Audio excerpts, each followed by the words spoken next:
Assalamualaikum warahmatullahi wabarakatuh. Kembali lagi bersama kami Ayah Herman Channel. Ya, kita hari ini akan membahas tentang bagaimana menjadi seorang marketing yang hebat. Ya, ini merupakan sesi keempat dari kita belajar bisnis.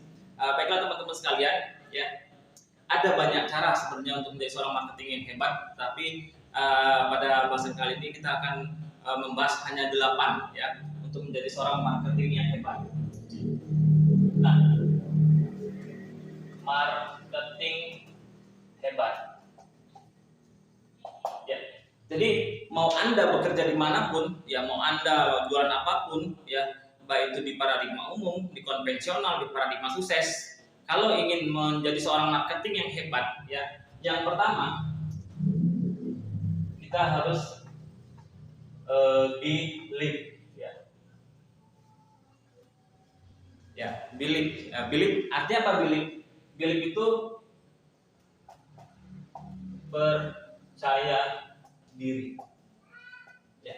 Kita tidak bisa meyakinkan seorang itu untuk percaya dengan kita, tapi kitanya dulu yang harus percaya diri. Ya, bagaimana kita bisa mau percaya diri? Contoh, ya kita misalkan ingin menawarkan produk, ya Palco Propolis. Nah, supaya kita bisa percaya diri, kita harus menjadi konsumennya, ya. Jadi kita harus memakai produknya dulu, kita minum dulu produknya, ya. Kalau kita tidak minum produknya, kita tidak bisa menceritakan bahwasanya produk ini bagus. Maka kalau kita tidak minum produknya, kita pun mau menjual ke orang lain, ya mau menawarkan ke orang lain, kita ragu-ragu. Karena ketika konsumen kita, ya pembeli kita nanya, ini rasa apa? Kita bilang rasa stroberi. Setelah dibeli ternyata tidak. Nah, maka konsumen kita menganggap kita adalah seorang penipu. Makanya supaya tidak terjadi kesalahan di lapangan, ya kita harus pakai produk. Apapun produk yang mau kita tawarkan, ya kita harus pakai dulu. Beda sales dengan pengusaha, ya. Kalau sales belum tentu pakai produknya, tapi kalau pengusaha harus pakai produk. Oke, jelas ya. Yang pertama adalah percaya diri. Yang kedua, nah ini kita sedikit menggunakan pakai bahasa Inggris, jadi kalau salah tulis mohon maaf, fokus aja ke apa yang saya katakan. Ya. Yang kedua adalah who. Ya. Apa itu who? Ya. Who itu kita jeli melihat konsumen atau orang, ya. Jeli melihat orang lain. Artinya jeli melihat orang lain, kita lihat baik dari segi postur, ya dari segi usia, ya kita harus bisa menentukan. Kita melihat itu orang itu cocoknya diajak ke bisnis atau konsumen saja. Nggak mungkin orang yang sudah tua renta, yang maaf cakapnya lanjut usia sudah umur 80 tahun, kita tawarkan bisnisnya, ya kita paksa dia harus bekerja sementara dia jalannya juga sudah susah, ya. Tetapi kita jadikan konsumen, ya. Jadi kita jadikan konsumen, ketika dia minum produk kita sehat, ya dia akan cerita ya ke tetangga-tetangganya, bahwasanya saya kemarin minum produk Palco Propolis, alhamdulillah diabetes saya sembuh, asam urat saya sembuh, ya penyakit lambung saya sembuh. Nah dari situ kita juga akan menghasilkan omset, ya. Kalau misalkan usianya masih remaja SMA, ya SMA mahasiswa, ya kisaran dari 18 sampai sekitar 40 tahun. Nah, Anda bisa tawarkan bisnisnya dulu, ya. Konsepnya dulu. Nah, ketika Anda tawarkan konsepnya dulu, dia tidak tertarik, baru tawarkan produk. Ya, jadi banyak cara, ya. Nah, yang ketiga itu ada know anyone, ya. Know anyone. Ya. Yang ketiga kita masuk ke know anyone atau perbanyak pertemanan. Perbanyak pertemanan. Nah, ini untuk perbanyak pertemanan nanti teman-teman bisa baca buku, ya. Bagaimana judulnya, bagaimana mencari teman dan mempengaruhi orang lain, ya. Itu ada bukunya berwarna hijau. Kebetulan kita sudah baca, sangat bagus sekali. Kalau kita ingin punya banyak teman, baca buku itu, ya. Jadi bagaimana cara perbanyak pertemanan? Ya, ada beberapa cara. baik itu dari media sosial, FB, usahakan FB kita di atas 5.000, ya, IG, ya, terus apalagi selain FB, IG, terus mungkin ada lagi Line, ya, grup WA dan lain sebagainya. Usahakan sebanyak mungkin kita punya banyak teman.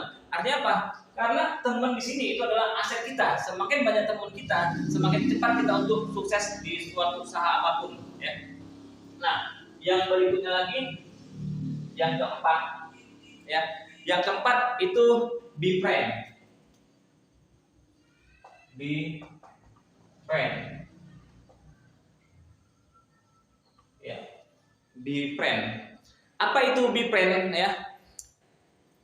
Jadi be friend itu bisa diartikan sebagai membangun hubungan, ya, membangun hubungan dengan teman, membangun hubungan. Ya, jadi artinya ketika kita sudah banyak teman, ya, kita harus bisa bagaimana cara membangun hubungan dengan teman, ya. Jadi ketika kita membangun hubungan dengan teman kita baik, apapun yang kita tawarkan ke depannya, ya, dia akan mengambil konsep yang kita tawarkan. Tetapi kalau kita tidak bisa membina hubungan dengan teman kita dengan baik, maka ketika kita menawarkan sesuatu ke dia, ya, dia pasti akan menolak. Yang kemarin aja nggak benar, yang kemarin aja gagal, ya. Nah, makanya kita tetap harus membina hubungan dengan cara tetap komunikasi, ya, komunikasi, tanya kabar, ya, tanya kabar. Dan kita selalu kalau bisa mulai dari sekarang kita harus mendoakan teman kita, ya. Kita doakan semoga teman kita yang menolak tawaran bisnis dari kita itu, kita doakan dia sukses. Doakan selalu yang baik-baik, yang positif-positif. Karena kalau ketika kita mendoakan teman kita yang positif, yang bagus, insya Allah kita ke depannya akan mendapat rezeki yang bagus, ya. Itu yang keempat. Nah, yang kelima, ada good listener, ya. Good listener. Artinya apa? Menjadi pendengar yang baik, ya. Menjadi pendengar yang baik.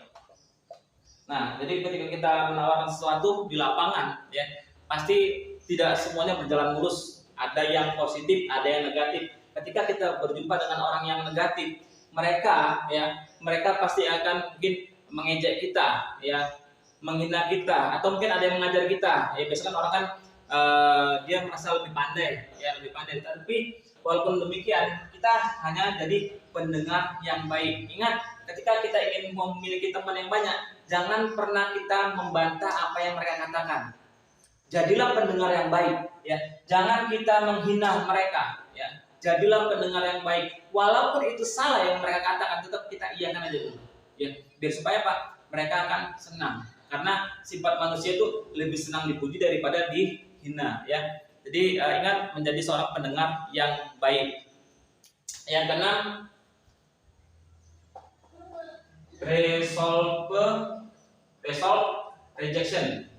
rejection, ya.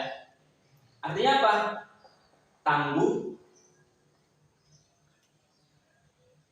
Tangguh menghadapi penolakan, ya. Jadi ingat, di lapangan ketika kita menjalankan suatu usaha, ya, pasti ada yang namanya penolakan, ya. Tidak ada yang begitu kita kasih penawaran suatu konsep usaha yang bagus, mereka langsung terima, langsung tuh, bisa tidak ada. Pasti ada yang menerima, ada yang menolak, ada yang menerima, ada yang menolak. Nah, ketika kita menghadapi penolakan, kita harus tangguh. Jangan kita hari ini keluar, ya, presentasi menjalankan suatu usaha, ketika kita ditolak, kita berhenti. Besok lagi tolak lagi, kita berhenti lagi. Besok lagi tolak lagi, kita diam. Terakhir kita mengurung diri di kamar, ya, dan kita anggap kayaknya saya tidak cocok di bisnis ini. Nah, jangan seperti itu. Belajarlah dari orang-orang sukses. Contoh yang menciptakan bola lampu itu adalah siapa? Thomas Alva Edison. Thomas Alva Edison itu mengalami kegagalan 1000 kali, bahkan ada yang bilang 10.000 kali lebih, ya. Sama juga seperti KFC, Kentucky Fried Chicken. Itu yang menciptakan itu adalah Colonel Sanders. Colonel Sanders itu ketika dia membuat resep Kentucky, dia tawarkan ke restoran A, B, C, D, E sampai 1008 restoran menolak resep Kentucky. Tetapi begitu masuk ke 1009, akhirnya resepnya diterima dan sekarang menjadi jagonya ayam, ya, jagonya ayam Kentucky. Nah, jadi kita belajar dari orang-orang sukses. Nah, yang berikutnya lagi, keep smile.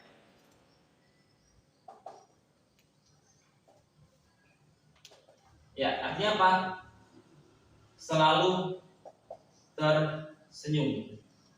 Karena senyum itu adalah ibadah. Ketika kita ditolak, ketika kita dihina, senyum aja nggak apa-apa, ya. Tapi jangan kita begitu ditolak, ya, kita sepanjang jalan dari rumah teman kita sampai ke rumah kita tuh senyum, jangan. Nanti kita dibilang orang gila, ya. Ada lihat-lihat tempatnya, ya. Jadi selalu tersenyum. Nah, yang kedelapan, time management. Ya. Artinya apa? Disiplin waktu. Nah, sebelum aset kita terbentuk, yang namanya kita bekerja harus kita bisa disiplin waktu. Hari ini kita bekerja 1 jam, besok kita bekerja 1 jam, lusa kita bekerja 1 jam, dan itu seterusnya 1 jam aja untuk membangun aset, ya. Begitu asetnya sudah terbentuk, ada 2 teman kita yang bekerja sama dengan kita, nah kita tinggal bina mereka, ya. Kita tinggal bina mereka supaya kita disiplin waktu.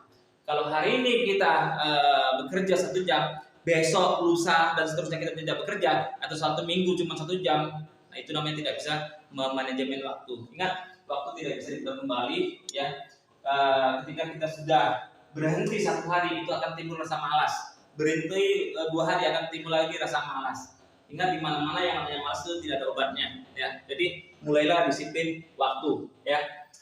Terakhir adalah duit. Apa itu duit? Lakukan.